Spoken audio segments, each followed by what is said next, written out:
Às 1h38 da manhã de 22 de setembro de 2012, uma câmera de segurança na cidade de Melbourne, na Austrália, registrou o momento exato em que o destino de duas pessoas se cruzou. A mulher na imagem era Jill Megger, de 29 anos. Uma produtora de rádio carismática, cheia de planos, que caminhava de volta para casa a apenas 5 minutos de distância de onde estava. Ao lado dela, parado na calçada, um homem vestindo um moletom azul escuro parecia apenas um pedestre, puxando uma conversa casual no meio da madrugada. Para quem olhasse aquela gravação sem áudio, parecia uma interação inofensiva. Mas as lentes daquela câmera estavam registrando os últimos passos de Jill viva. O homem do moletom azul não era um estranho perdido. Ele era Adrian Ernest Bailey, um predador frio que nunca deveria estar andando livremente por aquelas ruas.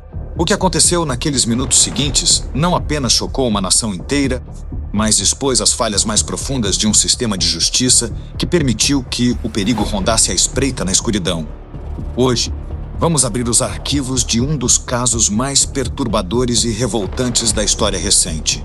Jill Megger era conhecida por todos ao seu redor como uma mulher radiante e cheia de vida. Nascida na Irlanda, ela havia se mudado para a Austrália com o marido, Tom Megger, com quem mantinha uma relação sólida e apaixonada.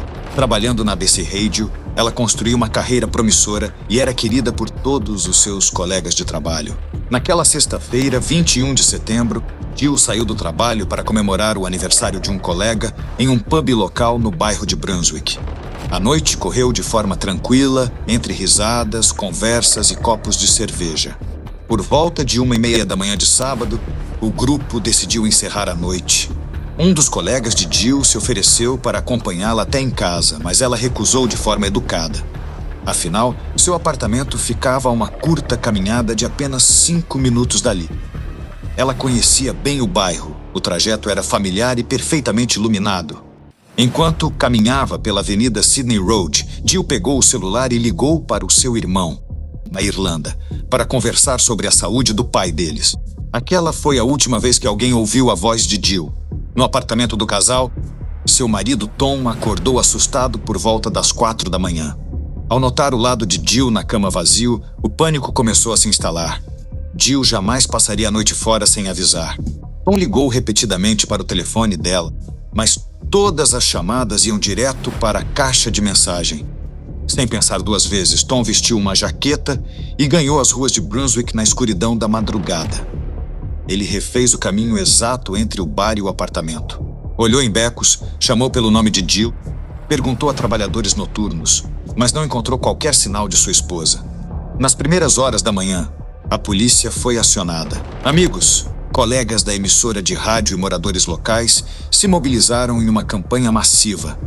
Cartazes com o rosto de Jill foram espalhados por toda a cidade. Como manda o protocolo em investigações de desaparecimento, o primeiro a ser investigado foi o próprio marido. A polícia inspecionou o apartamento do casal e periciou o carro de Tom. Mas rapidamente, os investigadores descartaram qualquer envolvimento dele. Não havia sinais de luta no imóvel, os registros telefônicos provavam que ele estava em casa e o choque no olhar de Tom era o reflexo de um homem devastado. 2 dias após o desaparecimento, uma descoberta intrigante mudou o rumo do caso. A bolsa de Jill foi encontrada jogada em um beco próximo à rua onde ela morava. O detalhe perturbador é que aquele mesmo beco já havia sido varrido minuciosamente pela polícia no dia anterior. A bolsa não estava lá antes. Isso significava que o responsável pelo desaparecimento de Jill estava transitando pela área, desafiando as autoridades e tentando plantar evidências.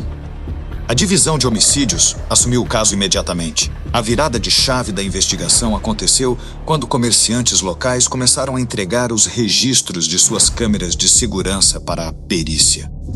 A gravação de uma loja de roupas localizada na Sydney Road revelou a peça fundamental do quebra-cabeça. À 1h37 da manhã, a imagem capturou um homem alto, vestindo um moletom azul com capuz, andando de um lado para o outro na calçada de forma inquieta. Poucos minutos depois, Jill aparece caminhando na mesma calçada. O homem se aproxima e inicia uma conversa.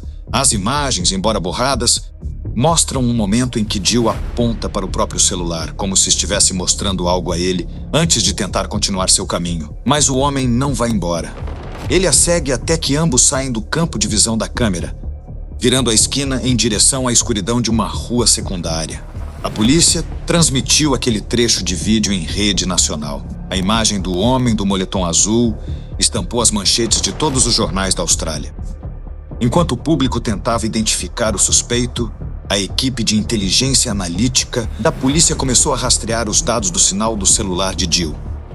As antenas de telefonia mostraram que, na noite do crime, o celular de Jill se deslocou em alta velocidade ao longo de uma rodovia distante. Ela não estava mais a pé. Quem quer que a tivesse levado estava usando um veículo, e o tempo estava se esgotando.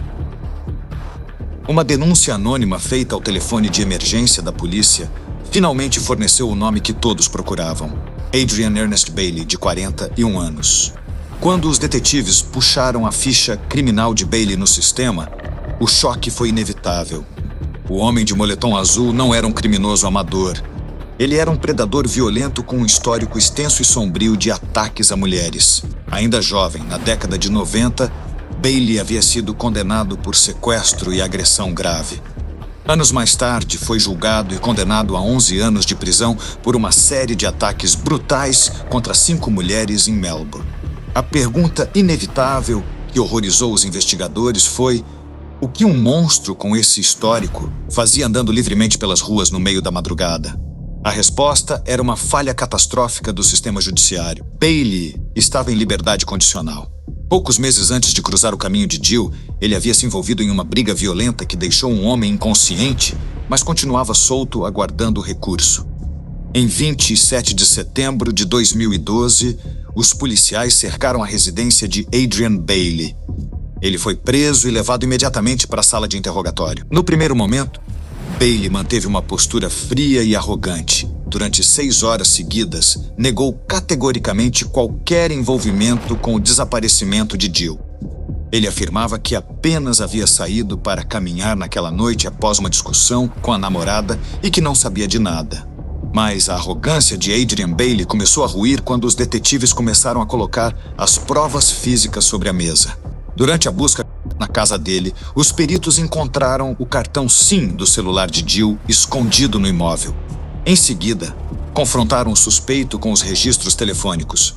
O celular de Bailey e o celular de Jill viajaram pela mesma rota, lado a lado, na mesma direção, na hora do crime. Para fechar o cerco, as câmeras de pedágio da rodovia haviam fotografado a placa do carro dele fazendo aquele exato percurso. Pressionado contra a parede e sem qualquer margem para desculpas, a máscara de Bailey finalmente caiu. Ele desabou e confessou o crime. Ele contou que, após discutir com a namorada, saiu perambulando com raiva pelas ruas. Quando viu Jill caminhando sozinha, decidiu abordá-la. Quando ela o rejeitou e tentou se afastar, Bailey a seguiu até o beco, onde a atacou covardemente. Jill lutou com todas as suas forças, reagiu e chegou a esbofeteá-lo na tentativa de se defender. Dominado pela fúria, ele a silenciou estrangulando até a morte. Na mesma madrugada, Bailey colocou o corpo de Jill no porta-malas do carro, foi até a sua casa buscar uma pá e dirigiu por 40 minutos até uma área isolada em Gisborne, onde enterrou o corpo em uma cova rasa. Perto das 10 da noite, Bailey guiou os policiais até o local exato. O corpo de Jill Megger foi finalmente encontrado, trazendo um fim trágico e doloroso à busca que mobilizou o país.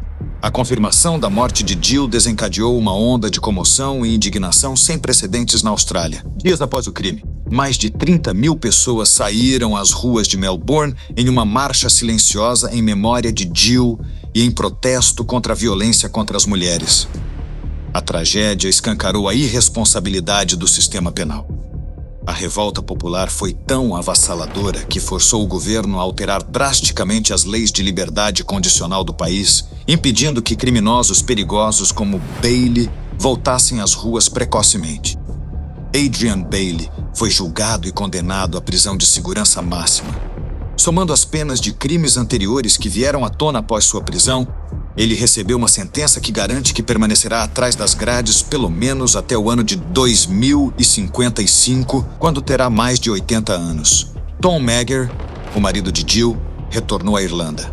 Ele transformou sua dor em causa, tornando-se um defensor público contra a violência e criticando abertamente as falhas do sistema que tirou a vida de sua esposa.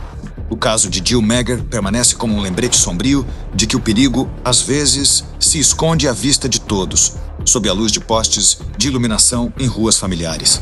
Se este arquivo mexeu com você, deixe seu gostei, inscreva-se no Passageiro Sombrio e ative as notificações. Afinal, todos nós temos um lado que não mostramos a ninguém.